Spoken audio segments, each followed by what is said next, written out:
This is episode 745 of the Rio Grande Foundation's Tipping Point, New Mexico. I'm Paul Gessing. And I'm Wally Drangmeister. I'm president of the Rio Grande Foundation, New Mexico's free market think tank. You can find out more about the foundation at riograndefoundation.org. Well, Wally, in the continued aftermath of the assassination of Charlie Kirk, over the weekend, there was a memorial service, rally, you could call it a revival, all of the above, out in Glendale, Arizona, not Phoenix. I know Glendale is where the stadium is, but packed in. I don't know when they're going to come up with the actual numbers, but about 80,000 people, let's say. Most top officials in the Trump administration, including President Trump himself, who spoke, Marco Rubio, Stephen Miller, just a really, at many times, very, very powerful from a religious perspective, but also a galvanizing, I think, event. And the whole situation, the events have really brought conservatives, moderates, even many who would align themselves with the Democratic Party together in a lot of very profound ways here. And obviously a huge tragedy and unfortunate, with Charlie Kirk losing his life, but a lot of really incredible things happening at that memorial service. Yeah, and Paul, I happen to know somebody pretty well that was there, that was sending text pictures of it, including one when the president arrived in the box upstairs, and so they were there. So I got a firsthand account of it, and people were there early in the morning, and it lasted a long time, and people stayed. It was, as you say, from the person I talked to, their perspective, a super powerful event. Yeah, and of course, I think probably, if you want to call it the highlight, Erica Kirk outright forgiving the shooter. Of course, that's Charlie Kirk's wife. Just incredibly powerful stuff there. Of similar importance in many ways.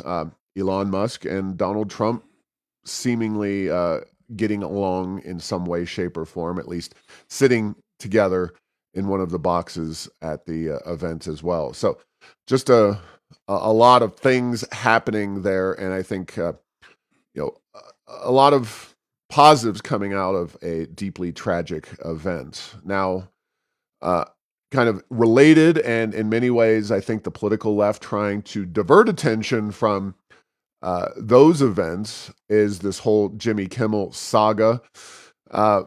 Jimmy Kimmel, of course, late night show host, was suspended by ABC temporarily. We didn't know how temporary that was going to be. We found out that, as we record this on Tuesday, he will supposedly be on the air again Tuesday evening. Now, Jimmy Kimmel, I think it's hard to say that anybody would defend his record in terms of audience and numbers.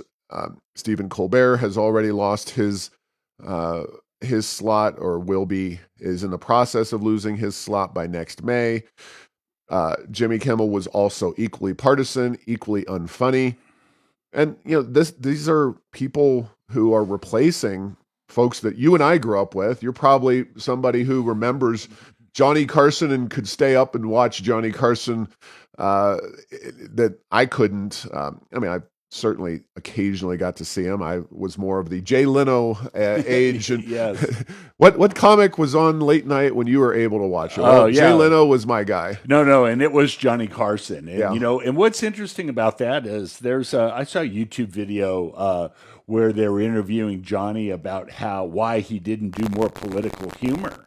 Yeah. And this is not modern. This is contemporaneous. Sure. He's been dead for quite a while, but he said, it's like I can do a little, you make a little fun of somebody every now and then because I'm a comedian.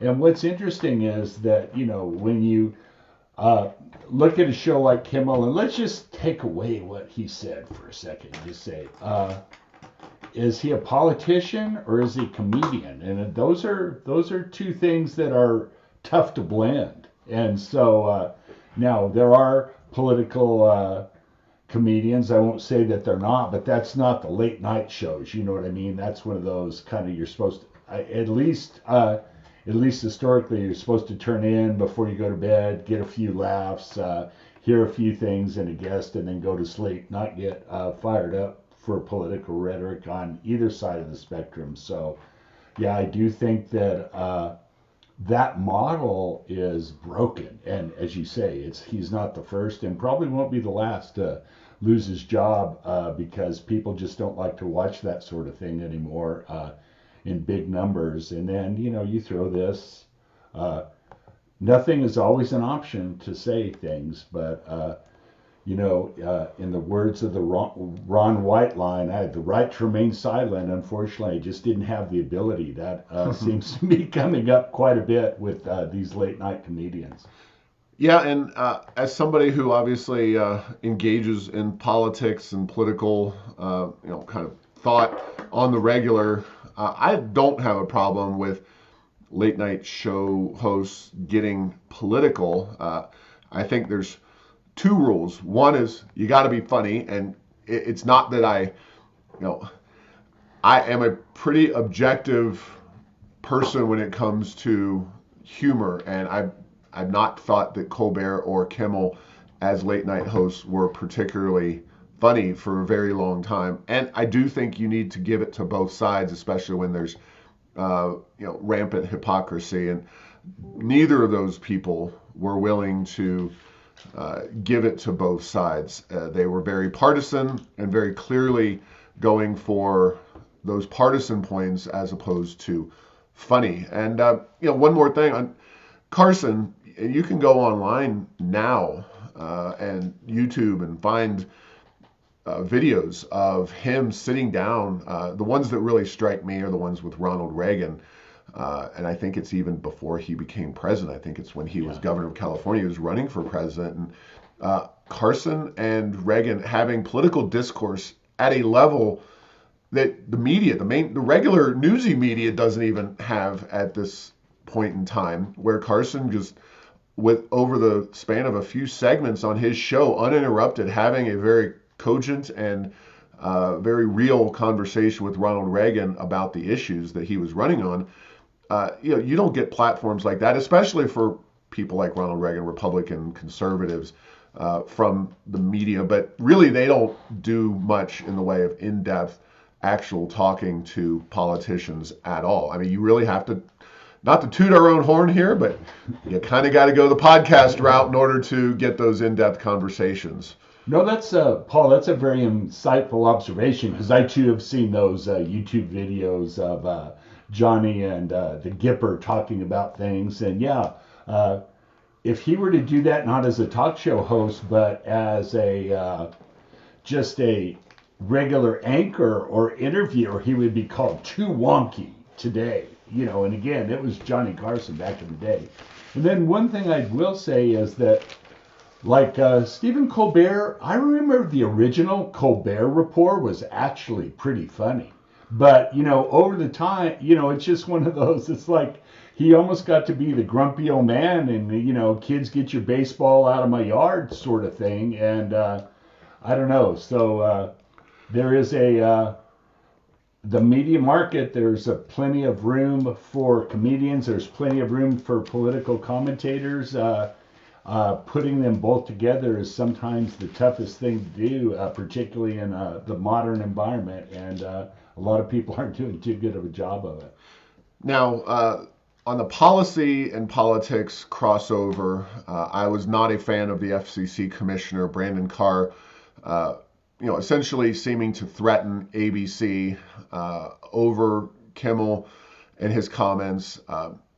Just that is not something that, even though I found the remarks reprehensible, they were about Charlie Kirk and, the assassin of him. You can find those remarks online. I just do not think the FCC should be in the business of trying to get rid of certain hosts. I think Kimmel is on thin ice in general. And in the wake of the reinstatement, there are chains, specifically Sinclair, one of those chains that is refusing to bring Kimmel back on their airwaves. It's, you don't want to get completely down the rabbit hole of the organization of the media, but, here in Albuquerque, Channel 7 is not owned by Disney or ABC, the network ABC. It's owned by a separate entity, not Sinclair. So I expect that they will put Kimmel back on the air. But those stations are individual businesses, and they have the power to move networks as well if there's programming that's not working for them. And it's going to be an interesting development. I don't know what the future holds for Kimmel, for late night comedy, etc. But I know that some of these groups of networks they were also pressuring Disney in the wake of Kimmel's remarks. So TBC, to be continued here.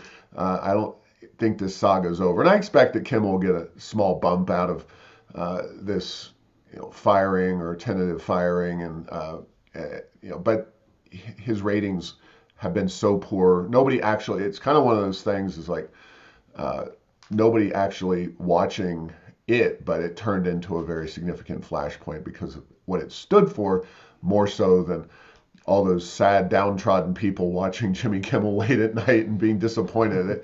Very few of those folks actually out there. So there's still a real business decision and a lot of further discussion to be held. Yeah, no question about it. And just, I never, and this is beyond politics, I never found Kimmel to be very funny. You know what I mean? It's just one of those, even when, you see clips in social media and it's like, wow, if that's the best stuff. And again, I didn't do that with malice. It's just like, that's an interesting take. So, yeah, and understood that, we consume media in a different way nowadays. For me, that sweet spot of staying up late at night until 11 or 12 and watching comedians, that was pretty much a college and young adulthood era thing. Now that I'm a grown adult, the idea of spending my nights up late watching these guys it's just not attractive. And nowadays, everything that any funny comedian says will be downloaded or uploaded to various clips that you'll see on social media. And I'm sure that's a part of the equation that's causing that model to be challenged. But I do think that if you put a quality product out there and have them be funny, actually telling jokes and making people laugh, there's a successful model there somewhere. But speaking of funny, Wally, New Mexico's failed political situation is funny in a way, and John Trever really does with the Albuquerque Journal, the cartoonist, does about as good a job as anybody. And I'm going to put this. Hopefully, you can see this. This is a political cartoon from our friend John Trever from the Albuquerque Journal this Sunday. It shows the governor driving her school bus. No one knows if it's an electric school bus or a traditional school bus, but she's saying to the mom with kids, "Welcome aboard. We're leading the nation, so you can count on us." And then in the wake of her bus is another bus, CYFD, that looks like it hit a light pole. And then K-12 education get dangling from the side of the road there. This was in, again, Sunday's paper. And not a lot of commentary to be said there because Trever does such a good job explaining things through the power of image. But needless to say, I think Trevor's critique of New Mexico's new universal daycare is spot on. Yeah, and Paul, we talked about, was this just an attempt to get a story in the national media? And I believe it's the Washington Post. Don't quote me. I read the story, though. The story is out there. New Mexico has has universal child care. And so the article was done, and now we'll see. And the words of Paul Harvey, now we'll wait for the rest of the story and see how it actually works out as a program, not just as a press release.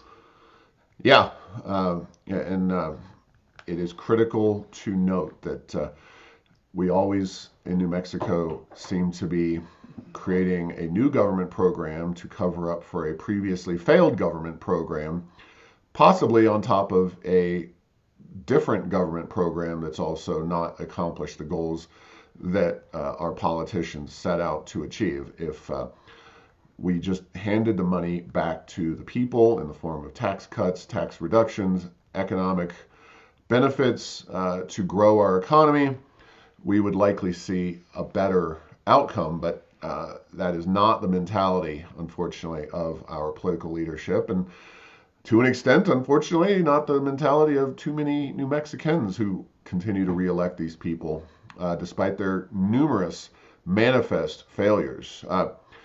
September 21st, 2025, New Mexico, Albuquerque Journal, New Mexico's healthcare crisis is forcing military personnel to decline assignments.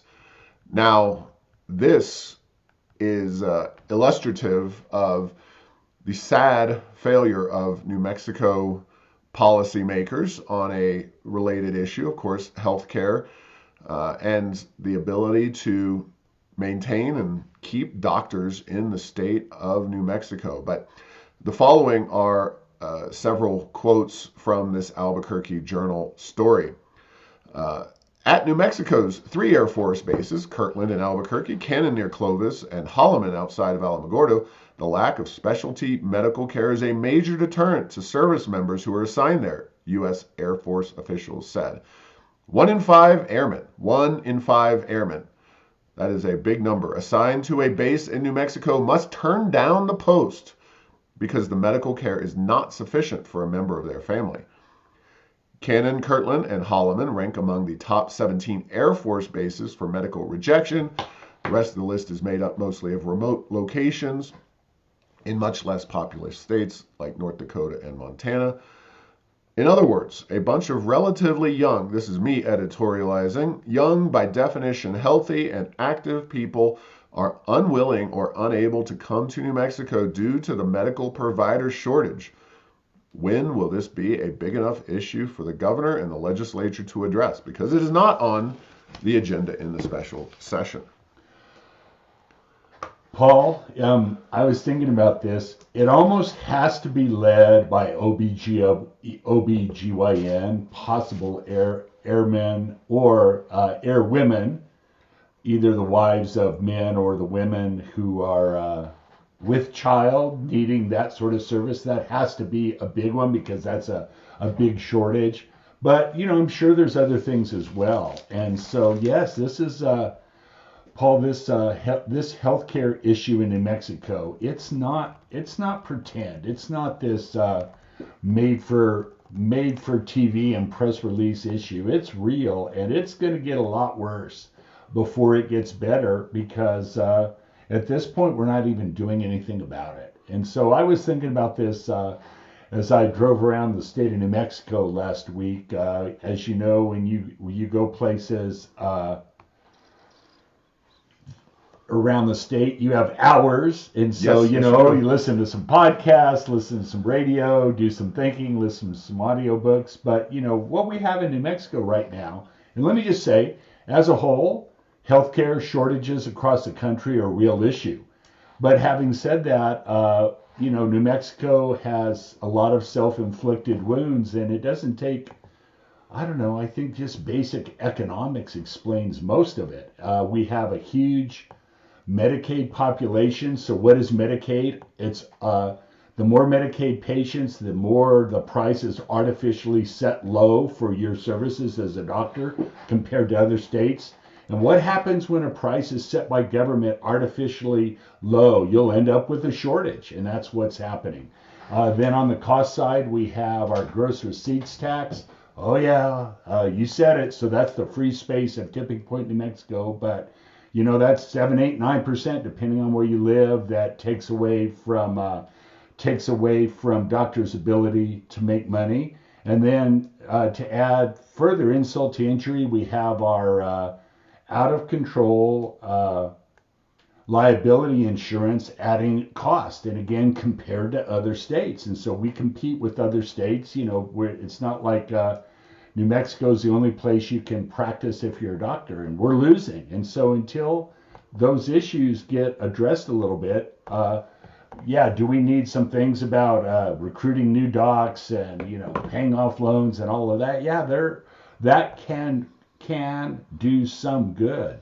But the underlying fundamentals, unless those get addressed, I think that's just going to be like, that's going to be a candle in the wind in terms of what's necessary to address this problem.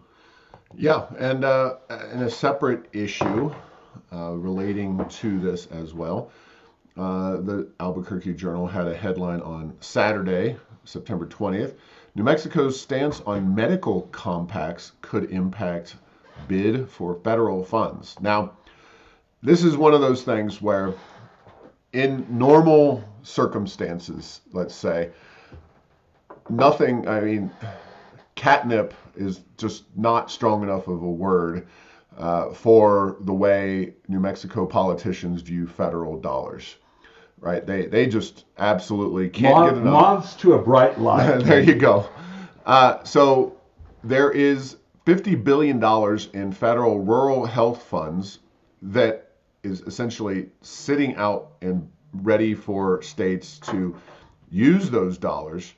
And New Mexico specifically, according to the Albuquerque Journal, could receive at least $175 million annually over a 5-year period if its application were to be approved. But apparently, the fact that we are not in these compacts will affect our scoring criteria set by the federal government, which could cause them to pass us by and not grant us these dollars. Now, this sets up a classic confrontation for New Mexico legislators and politicians, because yes, they love that sweet, sweet federal money that they don't have to, tax anyone here or the oil and gas industry or whatever. They love free money, but they also love those trial attorneys, and they don't want to do anything that upsets them. So we have a conundrum, and the fact is that typically, because we have been a one-party state for getting close to 100 years now, I think the Democrats see the fact that they can and have gotten away with, keeping their friends in power and jumping and singing to the tune of their friends, whether it's the trial attorneys, the unions, or the radical environmental groups. They are going to adhere to that, or at least so far they have adhered to supporting those entities, because none of these compacts are even on the agenda for the special session on October 1st. The governor has said that she wants to put it on the agenda for the 30-day session. Okay, they had a 60-day session not to do anything. It's not on the special session agenda, even though a bunch of other healthcare financial related issues are on there.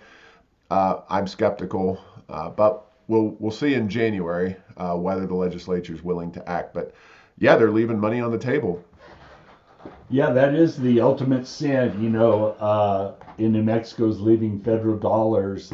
And I do think that, the story is out there about, and I do think at some level politically, not policy-wise, but politically, this will definitely not be a Donald Trump administration love-in in Santa Fe, no matter what happens. But it is interesting of the things that are impacting healthcare in New Mexico, some small modifications to Medicaid compared with, again, the underlying huge bad environment that state policy has created.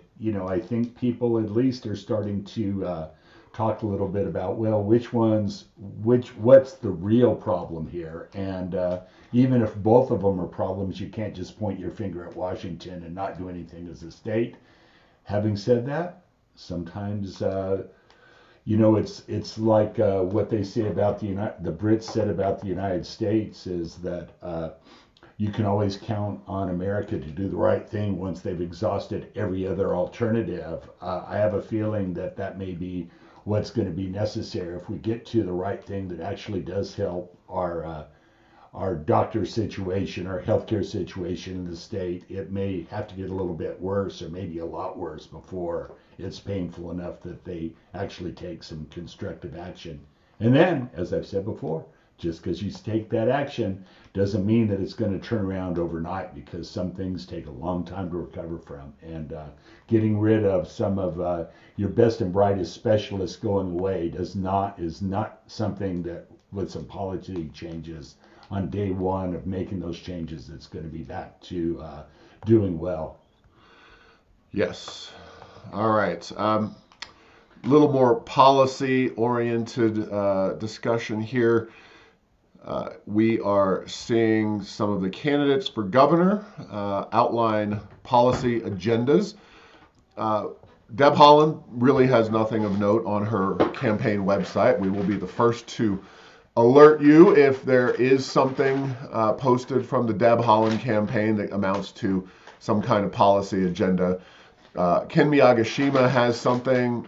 My plan is to do a write-up and discuss this in Miagishima in a little more detail next week. I hadn't seen it when it came out originally. Sam Bregman's campaign did unveil their own policy agenda, and I want to go through a few of the ones that the Rio Grande Foundation is most likely to care about, or our supporters and friends.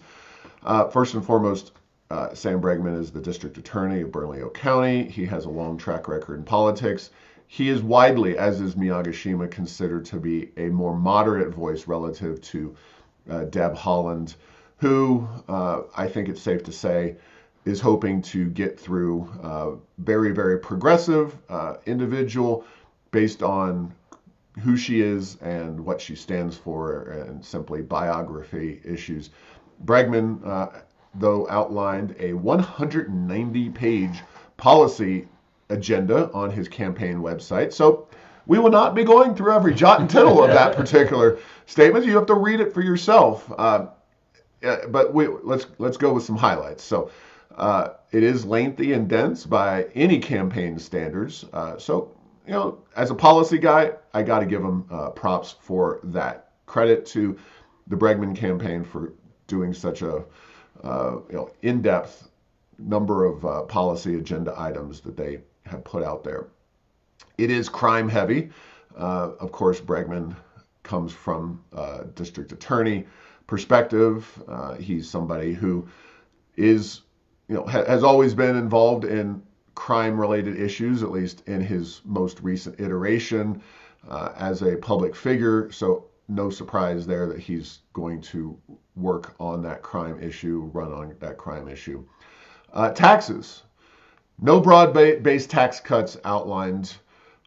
Narrow-based taxes are, he does, however, say, without explaining, he plans to continue GRT reform. So I don't know what that means, Wally, but he at least seems to nod at the fact that there is an issue with GRT reform. He also wants need for the GRT to be reformed and wants to end the tax on healthcare. Okay, that's fine and dandy. On education, not surprisingly, he does not advocate for private school choice, which is anathema to the unions, which support the Democratic Party, just like the trial attorneys do. He does support public school choice, which largely means eliminating district boundaries. This is a step in the right direction, in my estimation.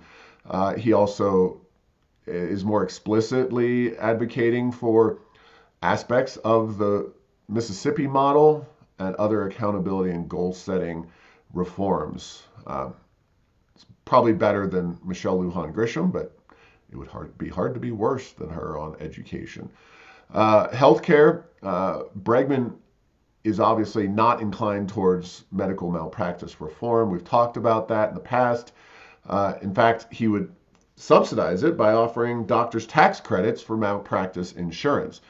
Yes, that is a subsidy for med mal attorneys, because it would obviously enable like so many we just talked about, Wally, don't solve the problem, just use tax dollars to fill in for the bad policy, and that's the way he hopes to deal with it. He's also following Democrat orthodoxy on Medicaid and using tax dollars from New Mexico to make up for reductions from the big beautiful bill. He also does say he wants to get into those medical compacts, interstate compacts that have been opposed by the trial bar. We won't know how serious he is about this because Bregman does seem to be pretty captured by the trial attorneys. He has campaign the campaign chair who ran New Mexico Safety Over Profits, the trial attorney sponsored anti-medical malpractice reform organization. So that is a real factor, and I don't think he's going to rock the boat on that. On energy, finally, Bregman does not oppose the oil and gas industry philosophically. In fact, he explicitly recognizes its importance to New Mexico and the economy and budget. He, of course, does make a nod toward transitioning away from it in the future. So those are some of the things that I highlighted out of Bregman's approach. I would say that, yes, it is more moderate than Deb Haaland, at least as we expect her to be. There's a lot of question marks in terms of what does this mean, and even in a 192-page document, unless you really go into a great amount of detail on some of these issues, there's going to be a lot left to the imagination and left for, well, if he's actually elected, this is how he'll handle it. But very interesting read from Bregman's campaign there. Yeah, and Paul, the first I saw of this report was one of the kind of left-leaning websites pointed out that, oh my goodness, he has copied some of his policies from other places without attribution. And so I was like, oh, that is an interesting take, So it's like this is not to me. I was like, wow, is that even in this context? It's not like he's putting it out there as a original work, a treatise of paper. He's saying, here's the policies I'm advocating. So if he copied from someone else's policy, do you need to really give attribution for that? I don't know. And then on the other point on the trial attorneys, okay, so we have a government program, the making it easy to sue doctors and for trial attorneys to get huge settlements for the client. And now to counteract that, we're not going to eliminate that policy or modify it. We're going to just throw money at it, as you say. My thought is, Paul, and this is going to sound crazy, and no one will do it, but we would be better off as a state reforming our medical malpractice and having a one-time payment of $250,000 to every registered trial attorney in the state of New Mexico. We would be money ahead as opposed to trying to do this weird Band-Aid approach to things. So let's have a telethon, give until it hurts.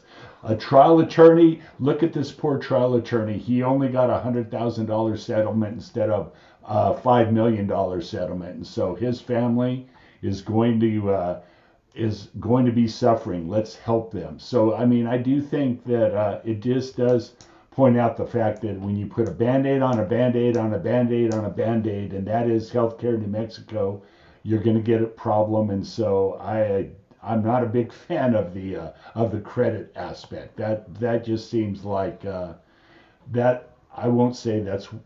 I'll say one of the worst policy ideas I've heard in a long time. On the rest, again, as you say many times, or many have said, he's more moderate than Deb Haaland. I'd like to know who's less moderate than Deb Haaland in the state of New Mexico. I think she's pretty far over there to the left. But the fact that he put some things down, and overall in all this these policies, as you read through them, some of them make quite a bit of sense. Will he be able to get those through the legislature? We don't know. Will he win? We don't know. But it is a very interesting start to the campaign. Yeah, and time will tell whether Bregman is able to, or Miagishima is able to unseat Deb Haaland. From what I think it's safe to say, she has the inside track to the Democratic nomination. Of course, we're also eagerly awaiting any additional candidates on the Republican side of the aisle. We talked to Greg Hull a few months ago and had a great conversation. We keep hearing that there's going to be other names in that race, but so far nothing else on the Republican side. And obviously that's going to have significant impacts on the overall race as well.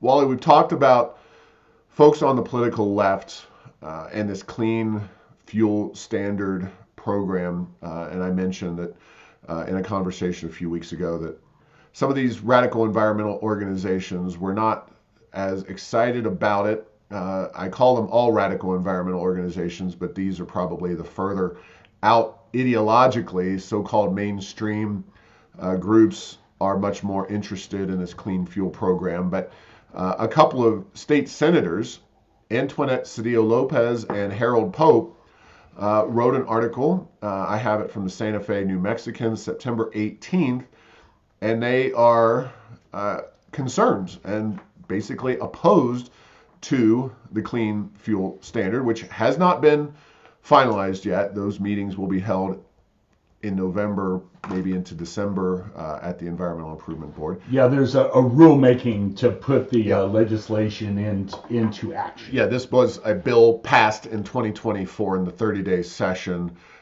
prior to this one, this coming up one. And, they're saying, well, basically this clean fuel standard is going to have negative impacts on the environment. They say, well, here's one of the new climate policies. The Clean Transportation Fuel Program is under threat of being perverted by industry interests to do exactly the opposite. That means cleaning up the environment.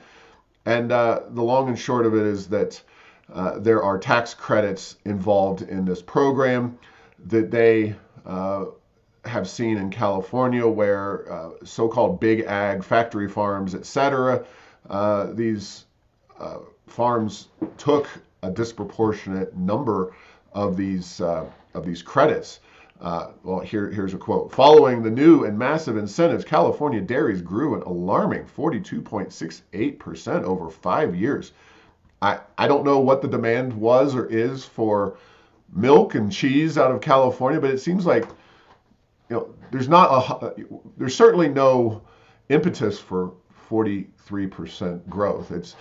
And we're not importing a great deal of this stuff. It just seems like they took it to California to take advantage of subsidies. So a disproportionate number of dairies started to move to California. It's not like the overall environmental impact is much different. In my estimation, I don't have great data to show that, but it is funny that they decry it. This industry's grown by 40%. Normally an industry grows 40% in 5 years. Everybody's popping champagne and super excited about it. Obviously, this is a government subsidized situation. This is something that is happening in California, and that they are decrying and concerned that this is going to have happen here in New Mexico. Here's one of their quotes. Unfortunately, the proposed rules, again, the clean fuel standard, could also allow factory farms approved by out-of-state programs like California's to tap into New Mexico's programs, bringing in the problems of those other states' programs into New Mexico. This would essentially bypass New Mexico Environment Department's experts. So, look, we oppose the law. The law, though, is going to happen. What negative impacts could happen from this? I mean, dairies have their own set of environmental issues, just like many other industries. It is just amusing that we are already, before this thing's even finalized, getting not Republicans, not industry, but Democrats who are in the legislature coming out of the woodwork and saying this thing is a bad idea. It's going to have negative impacts on the state of New Mexico. And I guess all I can say is, Senator Pope, Senator Antoinette Cedillo Lopez, we stand with you in opposing this program. Yes, so let's repeal it, or let's do a credit, or do exactly. let's do a credit. Yeah, that's the ticket. So and it is interesting, Paul. So I don't get about bypassing the environment department. So you know what? If you open a new dairy, you have all the water. Water is huge in dairies, and you're gonna have to comply with all of that. And I'm not sure what it bypasses. You know what I mean? It's like we're not the. I don't believe in, when I say this, I'm like, I hope I don't regret saying this. We're not the total 5-year planned economy where for an industry to start up in New Mexico, we have to get explicit state approval at every level to do that, so that's not quite, but that's what they're kind of implying. It's yeah. Like, no, we're not in charge anymore if the economics are such that dairies will make sense in New Mexico again. Exactly. Final couple of things. Republicans now have a challenger, what I would call a viable challenger to Representative Gabe Vasquez. Greg Cunningham, who's run for the legislature, ran very hard and narrowly lost in his races on the west side of Albuquerque. He's Hispanic. He's a retired APD detective taking on Gabe Vasquez. So they now have what I would call 3 candidates, solid candidates. Didi, whose last name I will butcher, running in CD1, the most challenging of the 3 districts.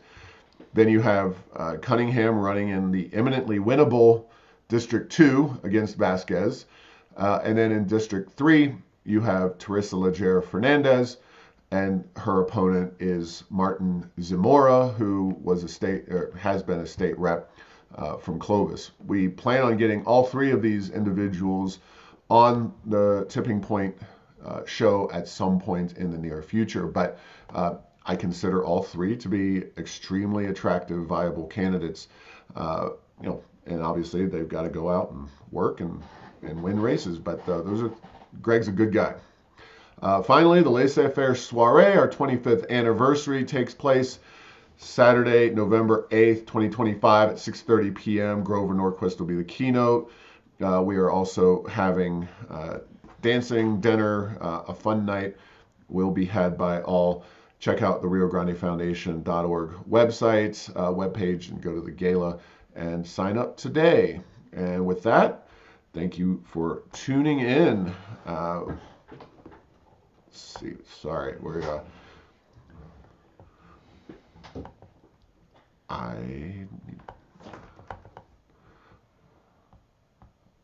Thanks for listening to this week's episode. Find all episodes at tippingpointsnm.com or at the Rio Grande Foundation's YouTube channel. Subscribe to the show at Apple, Stitcher, or tell Google Home to play Tipping Point New Mexico.